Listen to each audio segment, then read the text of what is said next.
Assalamualaikum warahmatullahi wabarakatuh. Selamat siang, Ibu Cindy Claudia Putri, selaku dosen statistik ekonomi dan bisnis.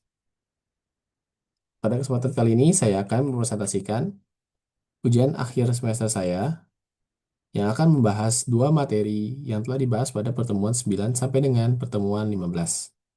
Sebelumnya, izinkan saya memperkenalkan diri. Nama saya Ahmad Aditya Radian Putra dengan nomor induk mahasiswa 24 030 10 443. Baik, mohon izin mulai presentasi saya pada kesempatan kali ini.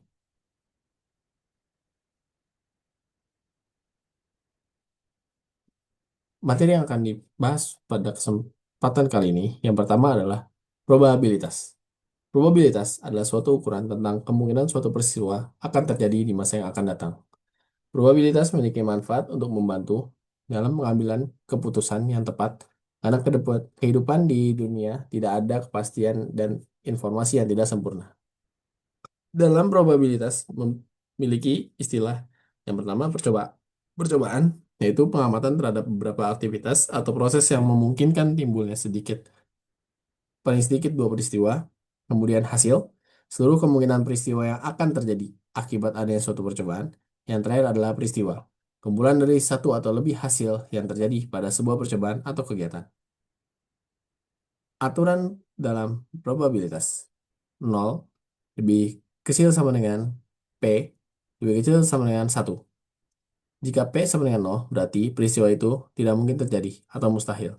Jika P sama dengan satu, peristiwa itu pasti terjadi atau tidak mungkin tidak terjadi. Dalam pendekatannya, memiliki tiga pendekatan. Yang pertama, pendekatan klasik, yaitu setiap peristiwa mempunyai kesempatan yang sama untuk terjadi. Kemudian yang kedua, pendekatan relatif, yaitu probabilitas suatu kejadian tidak dianggap sama, tergantung dari berapa banyak suatu kejadian terjadi atau pengamatan dilakukan. Yang ketiga, pendekatan subjektif, yaitu probabilitas suatu kejadian dasarkan pada penilaian pribadi yang dinyatakan dalam suatu derajat kepercayaan atau subjektivitas. Untuk yang pendekatan klasik, memiliki rumus probabilitas suatu peristiwa sama dengan jumlah peristiwa yang terjadi dibagi jumlah total kemungkinan hasil.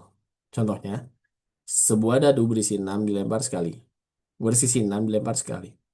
Berapakah peluang munculnya angka genap? Jawabannya, angka genap yaitu 2, 4, dan 6. Jumlahnya adalah 3. Jadi sedangkan total kemungkinan ada 6. Jadi peluang munculnya angka genap adalah 3 dibagi 6 atau setengah. Kemudian, pendekatan relatif. Probabilitas suatu peristiwa sama dengan jumlah peristiwa yang terjadi dibagi jumlah total percobaan. Contohnya, dalam 100 kali pelemparan sebuah koin, muncul sisi gambar sebanyak 58 kali.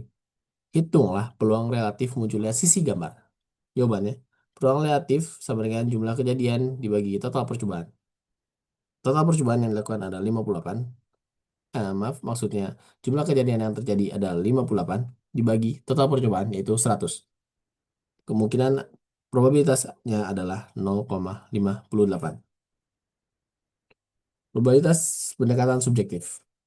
Dalam hal ini subjektif hanya didasarkan pada subjektivitas.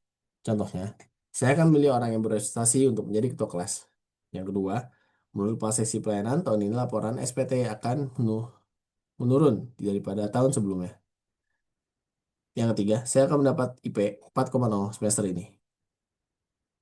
Berikutnya ada hukum probabilitas.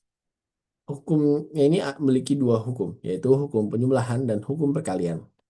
Hukum penjumlahan sendiri dibagi menjadi dua, kejadian terpisah dan peristiwa atau kejadian bersama.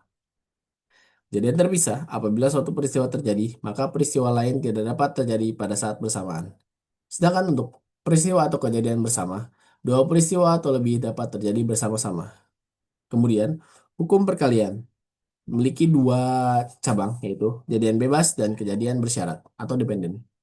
Kejadian bebas terjadi karena peristiwa tidak memengaruhi probabilitas kejadian lainnya. Sedangkan kejadian bersyarat dependen, probabilitas suatu peristiwa akan terjadi dengan ketentuan peristiwa yang lain telah terjadi. Kemudian ada hukum penjumlahan di mana kejadian terpisah.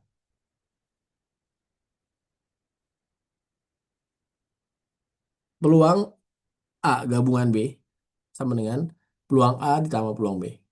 Contohnya adalah dalam satu kali pengambilan kartu dari satu set kartu remi yang berisi 52 kartu, berapakah peluang terambil kartu king atau S? Jawabannya, jumlah kartu king sama dengan 4, jumlah kartu S sama dengan 4.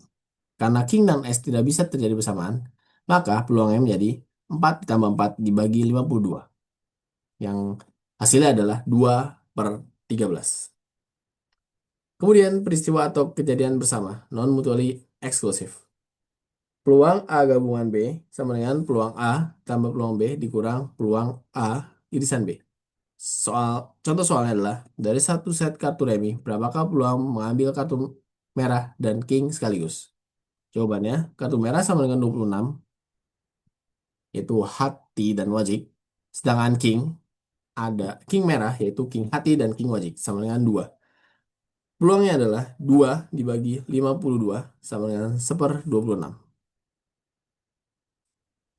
Kejadian bebas atau independen adalah P peluang A irisan B sama dengan peluang A dikali peluang B. Contoh soal, sebuah koin dan sebuah dadu dilempar bersamaan. Peluang munculnya angka 5 di dadu dan sisi angka pada koin berapa? Peluang 5 pada dadu adalah 1/6. Untuk peluang sisi angka pada koin adalah setengah. Karena kejadian bebas, maka keduanya bisa dikali, yaitu 1/6 dikali 1/2. Jadi hasil adalah 1/12. Kejadian bersyarat atau dependen, peluang A irisan B sama dengan peluang A dikali peluang B dan A. Dalam contohnya adalah dalam sebuah kelas terdapat 15 siswa laki-laki dan 10 siswa perempuan. Jika seorang siswa dipilih secara acak dan diketahui bahwa siswa tersebut adalah perempuan, berapakah peluang bahwa dia duduk di baris depan jika diketahui ada 6 perempuan duduk di baris depan? Jawabannya, peluang bersyarat sama dengan jumlah perempuan di baris depan dibagi jumlah total perempuan, yang berarti 6 dibagi 10, sama dengan 0,6.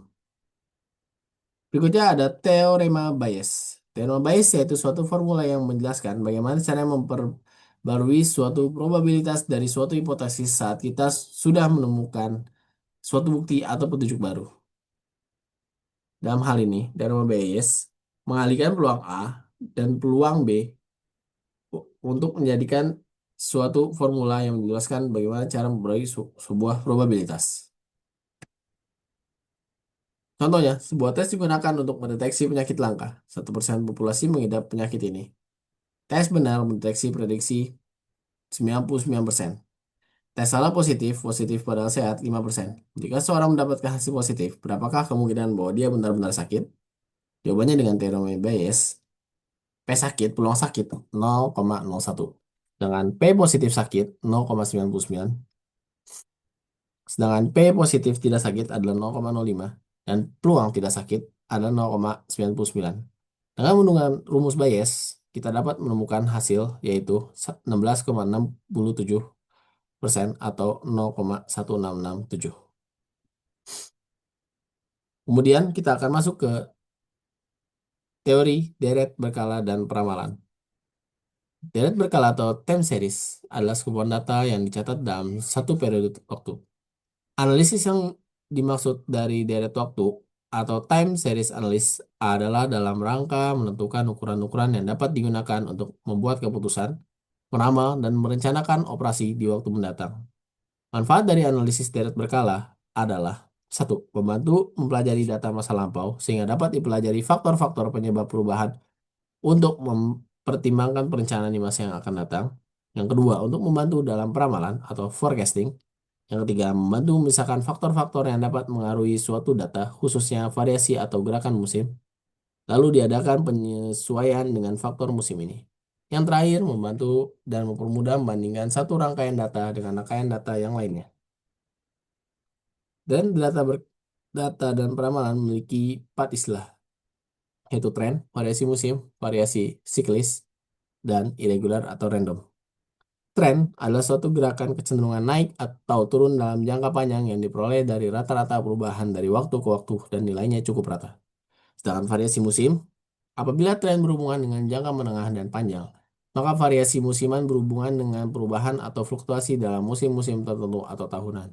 Variasi musiman menjelaskan fluktuasi dalam satuan bulanan atau triwulan atau semester dalam satu tahun. Variasi siklis adalah suatu perubahan atau gelombang naik dan turun dalam suatu periode dan berulang pada periode lain.